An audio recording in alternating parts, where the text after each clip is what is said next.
দেখতে থাকুন গল্প হলো সত্যি প্রতি শনিবার রাত 10টায় আমার এই পিপল চয়েস চ্যানেলে। হ্যালো ফ্রেন্ড, আমি অমিত আপনাদের সামনে নিয়ে আবার একটা নতুন গল্প, ভৌতিক গল্প, স্বপ্ন নয় বাস্তব। আজকের গল্প পাঠিয়েছে ব্যারাকপুর থেকে ঐশী। ঐশী যেভাবে গল্প লিখেছে সেভাবেই আমি বলছি। ঐশী লিখছে, দাদা আমি ব্যারাকপুরে থাকি। আমি, আমার বাবা ও মা। আমার বয়স 22 বছর, সবে কলেজ পাস আউট।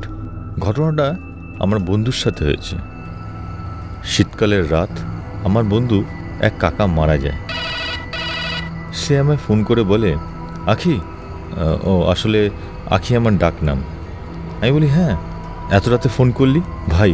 ভাই একটা অঘটন হয়েছে, আমার কাকা মারা গেছে, তুই কি আসতে পারবি? আমি বললাম, এত রাতে? দাঁড়া, মাকে বলছি। তুই চিন্তা করিস না। ফোন রাখতেই মা বলল, কে ফোন করেছে? আমি বললাম, আমার বন্ধু ফোন করেছে। মাকে সব কিছু আমি বললাম। মা বললেন, যাবি? ঠিক আছে, তুই এক কাজ কর, বাবাকে নিয়ে তুই যা, এত রাতে একা যাবি না। আমি আমার বাবার সাথে বেরিয়ে পড়লাম বন্ধুর বাড়ি গিয়ে দেখলাম সবাই কাঁদছে।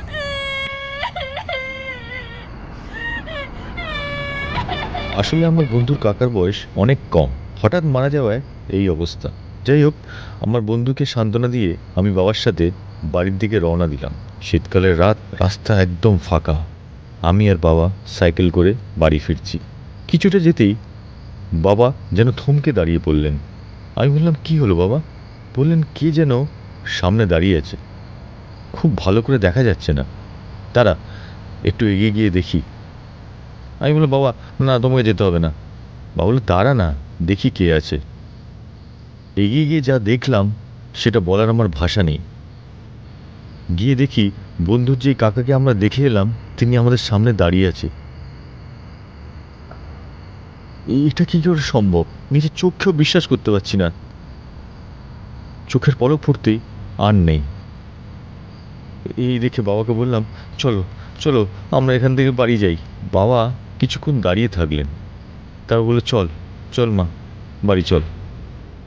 দাদা যাই না, এটা কি দেখলাম, তোমাকে যা হয়েছে তাই আমি বললাম।